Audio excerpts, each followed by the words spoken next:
లో మీరు ముందుండాలని కూడా వాళ్ళని కోరుకుంటున్నాను. మాట్లాడిన తర్వాత అలా అంటే ఎట్లాగా?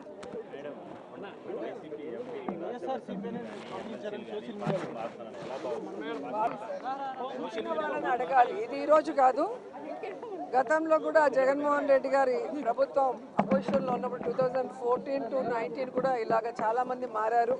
మారిన వాళ్ళు ఏమయ్యారో కూడా మనం కళ్ళారా చూసాం. సో ప్రజల చేత ఒక పార్టీ సిద్ధాంతాలు నచ్చి ఎన్నుకోబడిన ప్రజల పార్టీ సిద్ధాంతాలు నచ్చి ఎన్నుకోబడిన వాళ్ళు, పార్టీ నియమించిన వాళ్ళు ఈరోజు వెళ్ళిపోతుంటే వాళ్ళు ఆలోచించుకోవాలి వాళ్ళు చేస్తుంది కరెక్టా తప్ప అనేది.